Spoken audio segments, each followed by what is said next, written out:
ஐயனார் துணையில இன்னைக்கு என்ன நடக்குதுன்னு பார்க்கலாம். பாண்டியும் சோழனும் வான்மதிய பொண்ணு கேட்க போறாங்க. அங்க பாண்டி உள்ள வந்ததும் என் தங்கச்சியை கர்ப்பமாக்கிட்டான்னு வசந்த் பாண்டி அடிக்க போறாங்க. சோழன் நடுவுல வந்து தடுத்துட்டாங்க. பாண்டி, எப்படிடா நீ பிரெக்னெண்டா இருக்கான்னு வான்மதி கிட்ட கேட்டதும், வான்மதி, நான் பிரெக்னெண்டாவே இல்லை. நீ இங்க ஊர்ல இல்லாத நேரத்துல வசந்த் அவனுக்கு ஃப்ரெண்டுக்கு என்னை கல்யாணம் பண்ணி வைக்க மணமடை வரை கொண்டு விட்டுட்டான். அவனுக்கு நான் பாண்டியை தான் லவ் பண்றேன்னு தெரிஞ்சும் என்னை கல்யாணம் பண்ண சம்மதிச்சிட்டான். புறம்போக்குன்னு சொன்னதும் வான்மதியோட அம்மா, அப்போ நீ பொய் சொல்லியிருக்கா அதனடின்னு நல்லா திட்டுறாங்க. இவளை அப்பமே ஹாஸ்பிட்டல் கூட்டிட்டு போய் செக் பண்ணியிருக்கணும்னு வான்மதியை அடிக்க வசந்து போறாங்க. உடனே பாண்டியும் சோழனும் வசந்த பிடிச்சிட்டாங்க. பாண்டிக்கும் வசந்துக்கும் சண்டை நடக்குது. வான்மதியோட அப்பா பாவமா வான்மதி கிட்ட, ஏண்டா நீ போய் சொன்னா?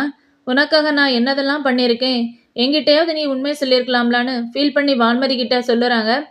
இனி நீங்க யாருக்கு என்ன கல்யாணம் பண்ணி வைக்கீங்கன்னு பார்க்கலாம். பாண்டி இனி ஊர்ல தானே இருக்கும்னு வான்மதி பேசுறாங்க. சரி, இனி நம்ம இங்க இருக்க வேண்டாம், வெளியில போய் ரொமான்ஸ் பண்ணலான்னு வான்மதி பாண்டியை வெளியில கூட்டிட்டு போய் பேசிக்கிட்டு இருக்காங்க. சேரன் சந்தாவை கல்யாணம் பண்ணுவாங்களான்னு கமெண்ட்ல சொல்லுங்க.